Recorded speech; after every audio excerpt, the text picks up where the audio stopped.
Think about the last compliment someone gave you. Take a moment. Actually try to remember it. Now think about the last time someone criticized you, said something dismissive, looked at you the wrong way in a meeting, sent a message that felt slightly off. That one you remembered immediately. You didn't have to try. It was already there, sitting at the front of the filing system, fully intact, ready to replay in HD at any moment. The compliment is somewhere in the back, blurry. Maybe you've lost it entirely. This is not a coincidence. It is not low self-esteem. It is not a character flaw you need to fix with a gratitude journal. It is a 300,000-year-old survival system running perfectly, inside a world it was never designed for. In 1998, psychologists John Cacioppo and Gary Berntsen published a paper that formalized something researchers had been circling for decades. They called it negativity bias. The brain does not treat positive and negative experiences equally. It never has. Negative information is processed more deeply, stored more completely, and retrieved more easily than positive information of the same intensity. A criticism lands harder than a compliment lifts. A loss stings longer than a gain satisfies. A threat remembered once is worth more to survival than a pleasure remembered 10 times. This is not dysfunction. This is the system working exactly as designed. The question is, who designed it, and what for? Go back 100,000 years. You are on the African savannah. You are part of a band of roughly 30 people. You spend your days moving, foraging, navigating the social politics of a group you cannot escape. Two things happen today. First, you find a patch of wild berries on the east side of the valley. You eat well. You feel satisfied. You note the location. Second, you walk through the tall grass on the west side, and something moves. You freeze. Your heart rate doubles in under a second. You run. You make it. You are not eaten. Now here's the question your brain has to answer by tomorrow morning. Which of those two memories is worth more? The berries are useful. That location could feed you again. But if the berries are gone tomorrow, you go hungry for a day. If you forget the predator's location, you die.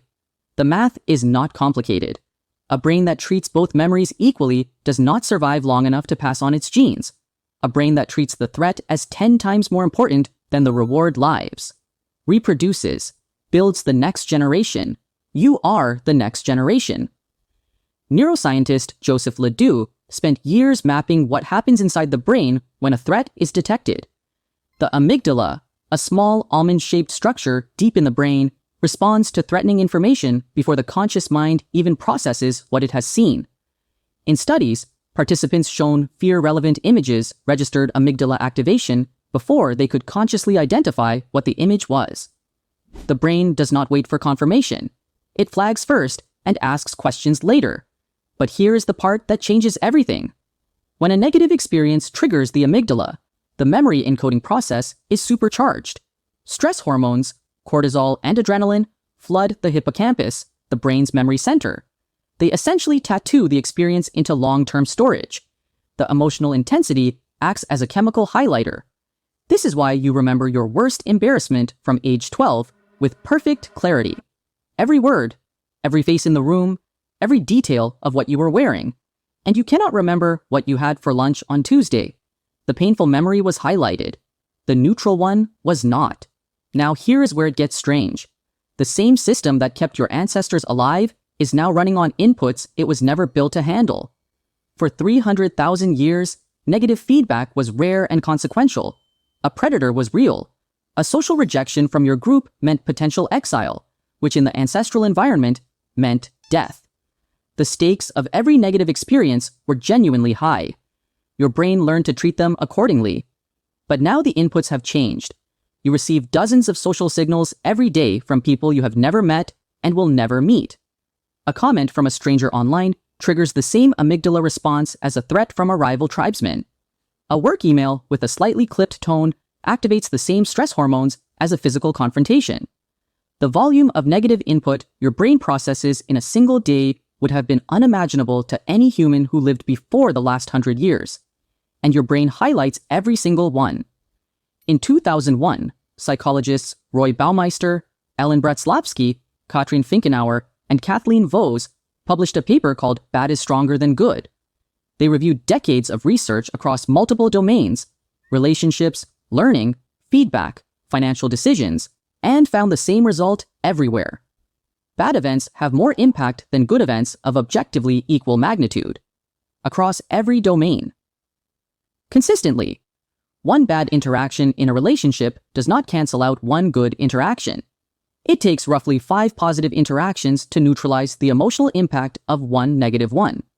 One piece of critical feedback in a performance review lingers longer than 3 pieces of praise. One loss of a given amount of money hurts approximately twice as much as gaining the same amount feels good. The system is not balanced. It was never meant to be. Psychologist Rick Hansen put it simply. The brain, he wrote, is like Velcro for negative experiences and Teflon for positive ones. Negative experiences stick. Positive experiences slide off. And the more stress you carry, the worse the ratio becomes. Chronic stress keeps cortisol levels elevated, which keeps the amygdala on high alert, which means more experiences get flagged as threats, which means more get highlighted and stored. The modern world creates a feedback loop that the ancestral brain was never equipped to break. Your ancestors' cortisol spiked for minutes. Then the threat was gone, or they were.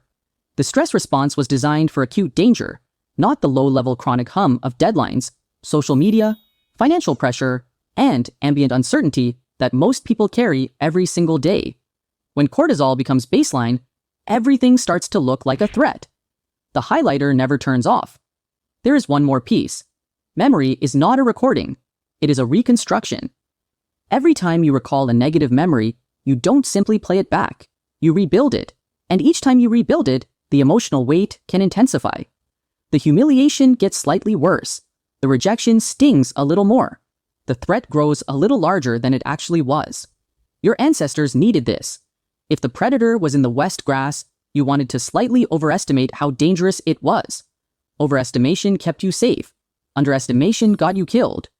But when the memory is a conversation that went badly, or an email that felt dismissive, or a moment of social failure that no one else remembers, the reconstruction mechanism makes it larger every time you revisit it. The thing that kept your ancestors cautious is the same thing that keeps you lying awake replaying arguments from 3 years ago. You are not weak. You are not stuck in the past. You are not broken. You are running threat detection software that was built for a world where threats were real, rare, and fatal. The bad things feel bigger because they were supposed to. The good things fade because they were allowed to. Your brain is doing exactly what 300,000 years of survival pressure trained it to do. It is just that the savannah is gone, and the software hasn't been updated.